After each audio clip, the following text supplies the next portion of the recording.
चक्रवादी सिद्धांत के प्रथम भाग में पृष्ठभूमि के अंतर्गत हम देखेंगे कि चक्रवादी सिद्धांत का क्या अभिप्राय है, इसके साथ उसकी पृष्ठभूमि क्या है। इसके पश्चात देखेंगे चक्रवादी सिद्धांत में भारतीय अवधारणा क्या है, सनातन धर्म की अवधारणा क्या है, परंपरा क्या है, बौद्ध धर्म और जैन धर्म की परंपरा क्या है चक्रवादी सिद्धांत के विषय में। इसके पश्चात रोमन यूनानी अवधारणा के अंतर्गत विस्तार से इस पर चर्चा होगी कि इसके विभिन्न युगों की परिकल्पना किस प्रकार की गई है तथा प्रसिद्ध विद्वानों के इस संबंध में क्या मत हैं, इस पर हम विस्तार से बात करेंगे। तो आइए शुरू करते हैं। चक्रवादी सिद्धांत भाग 1 पृष्ठभूमि में अभिप्राय देख लेते हैं। चक्रवाद या चक्रवादी सिद्धांत का क्या अभिप्राय है। चक्र धनवाद। चक्रवाद से अर्थ मानव इतिहास एक पूर्व निश्चित क्रम में गतिशील होता है, उसकी विभिन्न स्थितियां पूर्व निश्चित हैं तथा उन स्थितियों की पुनरावृत्ति उसी क्रम में होती है। यह गति एक चक्र के रूप में होती है। यही चक्रवाद अथवा चक्रवादी सिद्धांत है। शाब्दिक अर्थ आपको स्पष्ट हुआ होगा। चक्र धन वाद। चक्रवाद चक्र से बना है, गोलाकार से बना है, चक्र से बना है और इसमें यह परिकल्पना की जाती है कि विभिन्न युग आते हैं और वो युग एक क्रम में आते हैं। स्थितियां युगों की पहले से स्पष्ट होती हैं। तो यह चक्रवादी सिद्धांत के अंतर्गत आता है। डॉक्टर गोविंद चंद्र पांडे लिखते हैं, मानव इतिहास एक पूर्व निश्चित परियोजना के अनुसार अग्रसर होता जा रहा है। इसका लक्ष्य निश्चित है तथा इस लक्ष्य विशेष की प्राप्ति तक की विकास प्रक्रिया में आने वाली विशिष्ट अवस्थाएं भी पूर्वांकित हैं।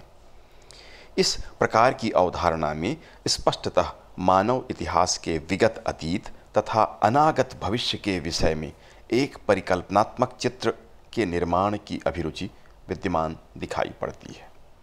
डॉक्टर ब्रजेश कुमार श्रीवास्तव लिखते हैं, भारतीय एवं ग्रीको रोमन परंपरा में इतिहास को एक निरंतर गतिशील चक्र के रूप में माना गया है। चक्रीय अथवा चक्रवादी का अभिप्राय है कि चक्रवत घूमते हुए जहाँ से प्रारंभ हुए थे वहीं पुनः वापसी। विभिन्न संस्कृतियों में इतिहास के विभिन्न युगों की परिकल्पना की गई है जो एक के बाद एक आते हैं और उनकी गति चक्रीय है। वही बात स्पष्ट करने का प्रयास कर रहे हैं कि मनुष्य का मानव का जो इतिहास है वह एक क्रम में चलता है और वो स्थितियां पहले से ज्ञात हैं और उसी क्रम में वो स्थितियां आती हैं। ये इन परिभाषाओं से स्पष्ट होता है। प्राचीन काल से विभिन्न सभ्यताओं में चक्रवत अवधारणा रही है। भारतीय, यूनानी, बेबीलोन, रोमन, इस्लामिक एवं ईसाई अवधारणा चक्रीय अवधारणा है। इसी चक्र के क्रम में ये विश्वास करते हैं, यद्यपि उनके चक्रों के क्रम अलग अलग हैं। आगे हम इस पर विस्तार से बात करेंगे। चक्रीय इतिहास क्रम में युगों की परिकल्पना में क्रमशः दो तरह की स्थितियां पाई जाती हैं। पहला, क्रमशः विकासशील स्थितियां, यानी पहले युग खराब था, उसके बाद का युग उससे अच्छा, फिर उससे अच्छा, फिर लगातार अच्छा होता जाता है। सुधरते क्रम में विकासशील स्थितियां इसको कहते हैं। क्रमशः दूसरा है क्रमशः पतनशील स्थितियां। सबसे पहला जो युग आता है वो सबसे अच्छा था, उसके बाद उसकी स्थिति खराब हुई, दूसरे चरण में, फिर तीसरे में और खराब, फिर चौथे में और भी खराब या पतनशील स्थितियां इसको कह सकते हैं। इस क्रम में युगों का आविर्भाव होता है। भारतीय अवधारणा में 4 युग क्रमशः कृत या सतयुग, त्रेता, द्वापर एवं कलयुग की परिकल्पना प्राप्त होती है। ग्रीको रोमन अवधारणा में सामान्यतः 4 युग क्रमशः स्वर्ण युग, रजत युग, कांस्य युग और लौह युग की परिकल्पना हमें प्राप्त होती है। युगों के चक्रात्मक क्रम के इस सिद्धांत का आशय यह है कि जिस प्रकार रात के बाद दिन एवं दिन के बाद रात आते हैं, जिस प्रकार सुख के बाद दुख और दुख के बाद सुख आता है, जिस प्रकार से एक ऋतु के बाद दूसरे ऋतु और क्रमशः इसी प्रकार से ऋतुएं आती हैं, उसी प्रकार विभिन्न युगों का क्रम भी निश्चित है, उसी रूप में आता है और इस तरह इतिहास की गति को नियमित किया जाता है। अब हम विचार करेंगे भारतीय अवधारणा के विषय में। भारतीय अवधारणा 3 परंपराओं में विभक्त है। जैसे मैंने पहले चर्चा की, सनातन परंपरा जिसको हम हिंदू धर्म के नाम से जानते हैं, यद्यपि हिंदू धर्म कोई धर्म नहीं, ये सनातन धर्म है वस्तुतः, जो सदा से चली आई है। दूसरा है बौद्ध परंपरा और तीसरा है जैन परंपरा। पहले हम विचार करेंगे सनातन परंपरा में इतिहास की अवधारणा किस प्रकार से है, युग चक्रवाद किस प्रकार से है। सनातन परंपरा में 4 युगों की कल्पना की गई है। वो 4 युग इस प्रकार हैं। पहला है कृत अथवा सतयुग। जुए में पासे जो फेंका जाता है, पासे से खेला जाता है जुआ, उसमें 4 बिंदु वाला जो पक्ष होता है, यह इसका प्रतीक है, परिचायक है। कृत अथवा गाय के 4 पैर का परिचायक है। धर्म को गाय के रूप में स्वीकार किया गया है और वह 4 पैरों में खड़ी, यानी धर्म की स्थिति उत्तम है। ये अर्थ है सतयुग में या कृत की स्थिति में सुख समृद्धि की स्थिति थी। मोक्ष सभी के लिए सुलभ था, उसके लिए श्रम अधिक करना होता था, तप किया जाता था, साधना होती थी, परस्पर समाज में सभी के संबंध अच्छे थे, लोग सुखी एवं वैभवशाली थे। इस तरह कृत या सतयुग की स्थिति थी। धर्म उत्तम अवस्था में थी, लोग सदाचारी थे। ये पहले युग की कल्पना या परिकल्पना की जाती है। दूसरा युग है त्रेता युग। कुछ कमी आई। इस काल में धर्म अथवा गाय के 3 पैर शेष बचे, प्रतीक रूप में माना जाता है, अथवा जुए के पासे के 3 बिंदु वाला पक्ष का ये परिचायक है। त्रेता युग में सतयुग की तुलना में ह्रासमान स्थिति, कमजोर स्थिति, प्रतीक से ही स्पष्ट है कि गाय के 3 पैर बचे, 1 पैर नहीं रहा, यानी धर्म का 1 पैर गया, धर्म की स्थिति कमजोर हुई। इस काल में मानवीय गुणों में कमी आ गई, संपन्नता में कमी आई, परस्पर विवाद की स्थितियां निर्मित होनी शुरू हो गईं। तो इस तरह से सतयुग की तुलना में त्रेता युग में स्थिति पतनशील हुई, उसकी अपेक्षा कमजोर हो गई। ये त्रेता युग कहलाता है। इसके पश्चात द्वापर युग आता है। यह काल गाय के 2 पैर के शेष रहने अथवा धर्म के 2 पैर के शेष रहने का परिचायक है, अथवा जुए के पासे के 2 बिंदु वाले पक्ष का यह प्रतीक है। इस काल में धर्म की स्थिति कमजोर हुई, संपन्नता, मानवीय गुणों में कमी आती है। यह युग संघर्षों का, व्याधियों का, उससे पीड़ित होने का, मानवता के पीड़ित होने की ओर संकेत करता है। किंतु इस काल में संस्कार तय किए जाते हैं, क्योंकि स्थितियां लगातार धर्म की कमज़ोर होती जा रही हैं। तो यह द्वापर युग कहलाता है। और चौथा युग कलयुग, जिसको वर्तमान युग को कलयुग कहा जाता है, यह युग गाय के 1 पैर अथवा धर्म के 1 पैर में खड़े होने का परिचायक है। जुए के पासे में 1 बिंदु वाले पक्ष का प्रतीक है। इस काल में परस्पर द्वेष, वैमनस्य, कलह आदि में वृद्धि होती है तथा धर्म नष्ट प्राय हो जाता है। इस अवस्था में समृद्धि में कमी आती है, परस्पर संबंध खराब हो जाते हैं। तो ये कलयुग की स्थिति को बयान करता है। तो इन 4 युगों की कल्पना सनातन धर्म में किया गया। इनकी कुछ विशेषताओं पर हम और चर्चा कर लेते हैं। क्रमशः पतनोन्मुख अवस्था, धर्म का क्रमशः सरल होना। 2 स्थितियों की बात कर रहे हैं। मानव की स्थिति लगातार कमजोर हो रही है, पतनोन्मुख अवस्था है, लेकिन धर्म क्रमशः सरल होते जाता है। सतयुग में धर्म क्लिष्ट था, जटिल था, बहुत श्रम करना होता था, यज्ञ आदि, हवन आदि, धार्मिक आडंबर बहुत ज़्यादा थे, कठोर नियम थे, उनका पालन करना होता था। लेकिन त्रेता में धर्म की स्थिति में, मनुष्य की स्थिति में तो कमजोरी आई, किंतु धर्म सरल हो गया।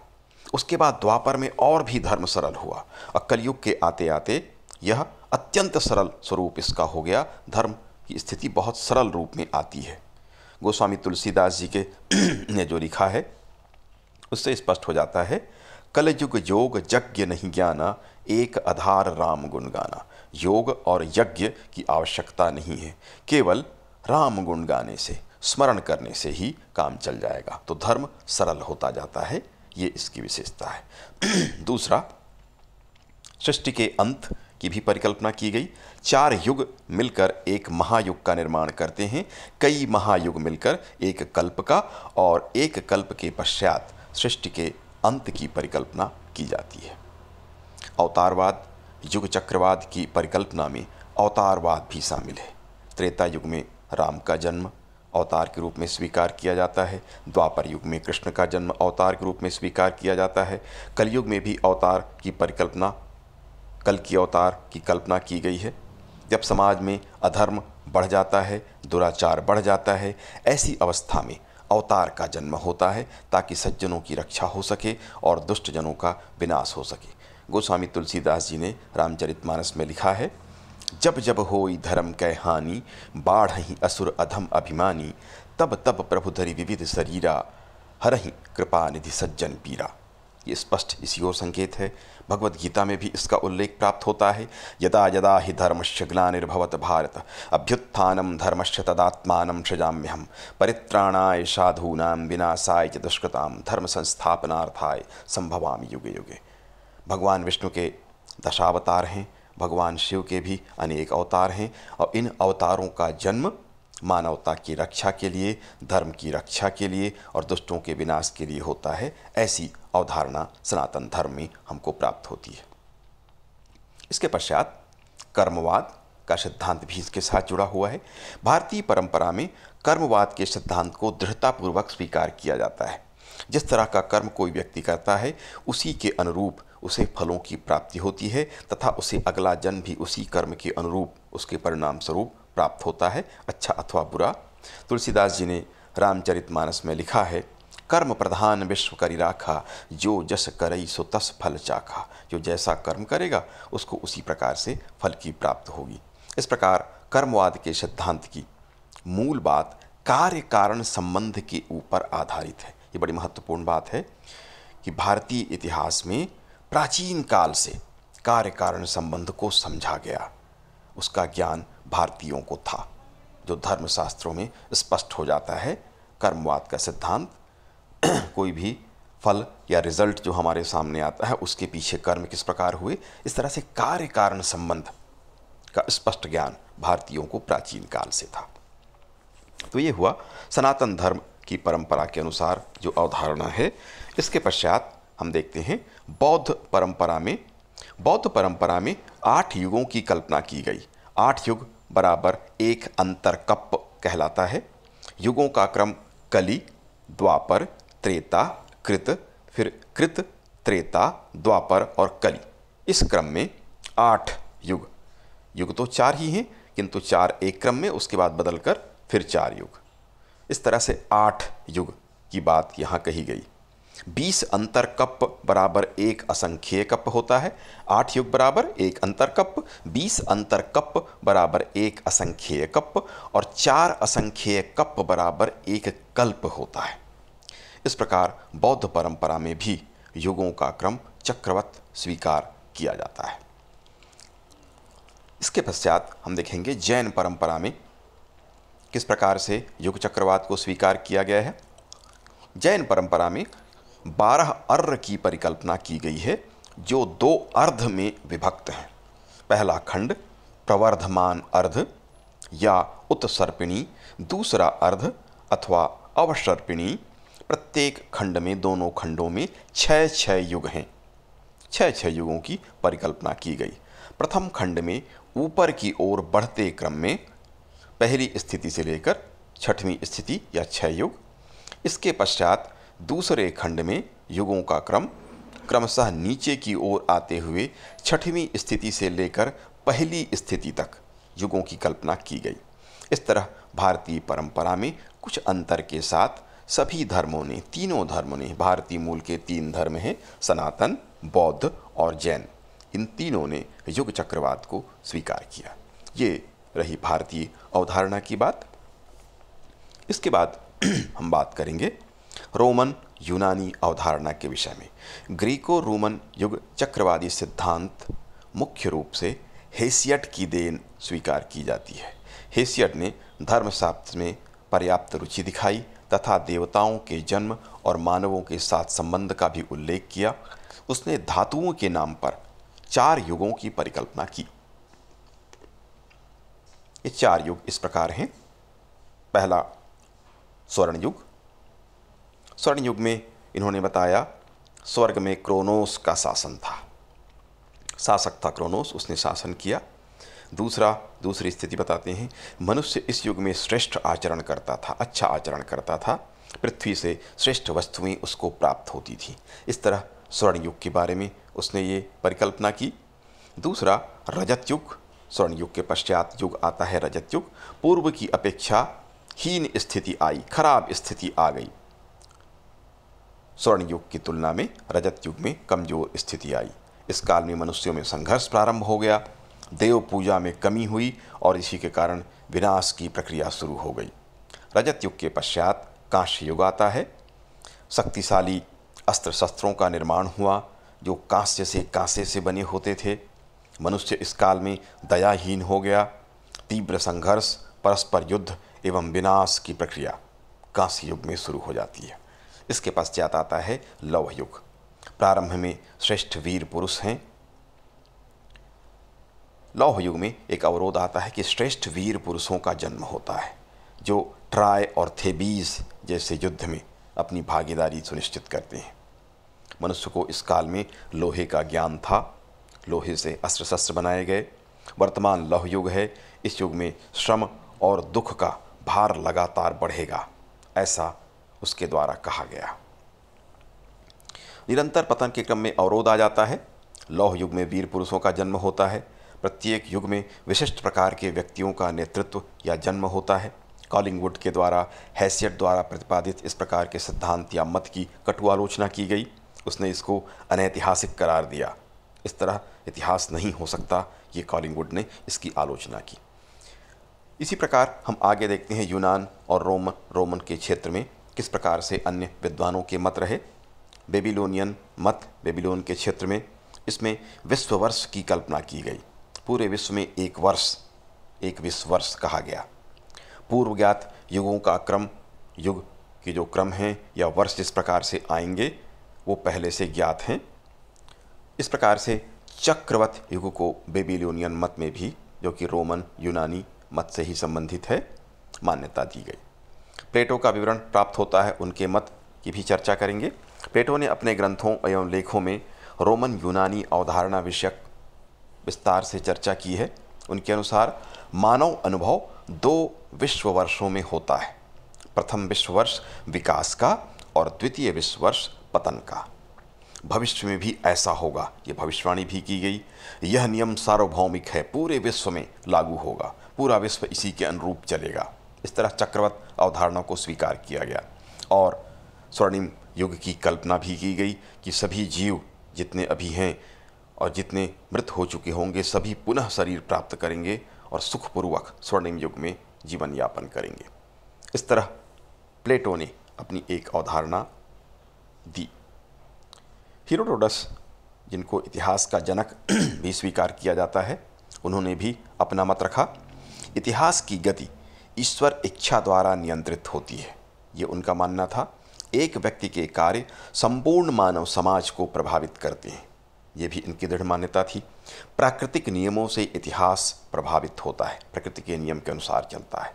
मानवीय कार्यों पर प्रकृति तथा भौगोलिक परिस्थितियों का प्रभाव महत्वपूर्ण होता है। इन्होंने भी चक्रवत सिद्धांत को स्वीकार किया। इसके बाद थ्यूसिडाइडिस ने कुछ परिवर्तन किए इसमें।